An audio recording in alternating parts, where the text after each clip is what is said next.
Hey guys, what's up? Welcome back to the channel. In today's video, I've got another amazing and a very affordable watch for you. This is the Steelflier SF791, and as you can tell, it's an homage to the Grand Seiko SBGM 221. I bought this one during the Aliexpress sale 3 weeks ago. It was a bit of an impulse purchase, but I'm happy to report that I do not regret buying it.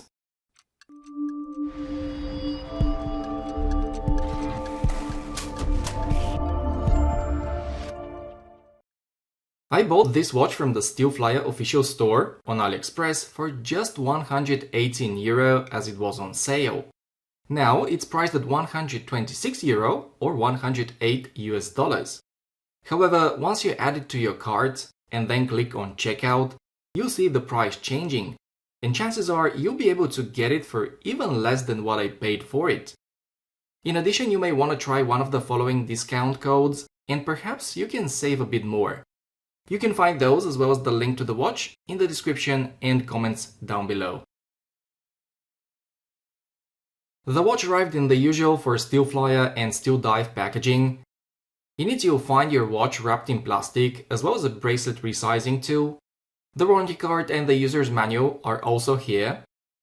Besides that, there isn't anything else worth mentioning, so let's start with the review of the watch itself.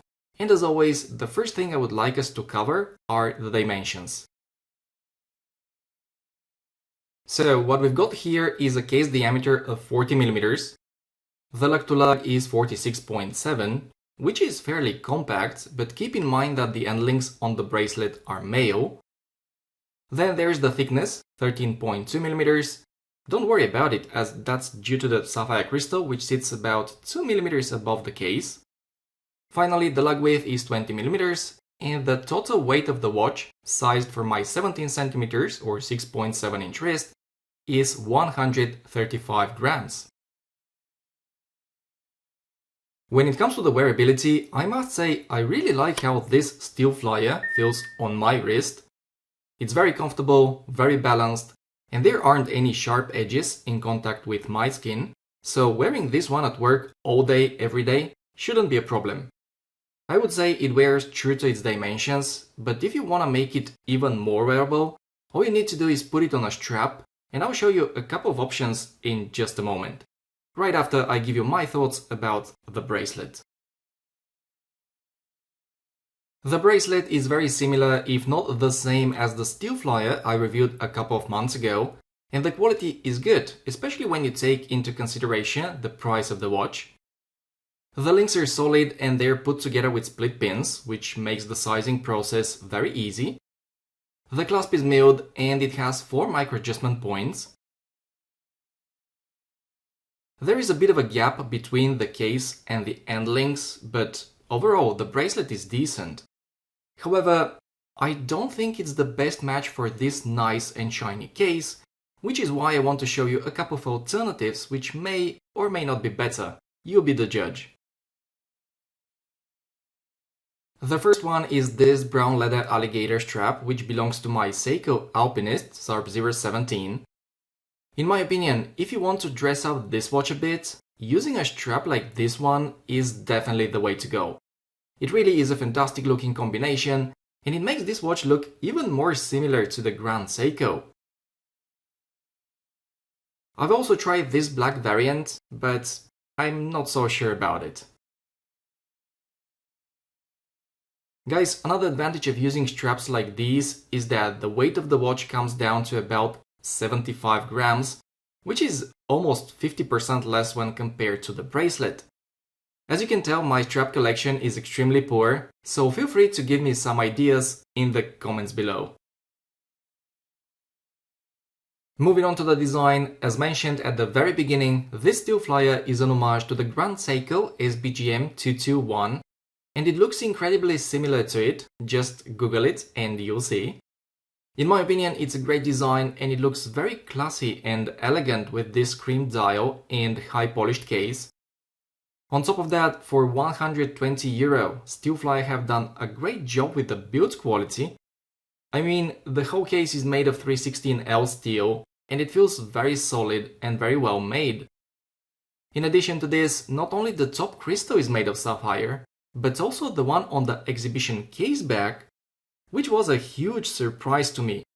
And yes, I did check it with my diamond selector too. Finally guys, when it comes to the water resistance, this one actually beats the Grand Seiko, as it's rated at 200 meters thanks to its screw-in crown and case back. Next, let's have a closer look at the dial. When it comes to the actual appearance and layouts, there are no surprises, as again it looks nearly identical to the Grand Seiko. What I like the most about it is probably the color, as I've never had a watch with a similar dial color. If I had to define it, I would say it's cream white with a bit of a greenish tint.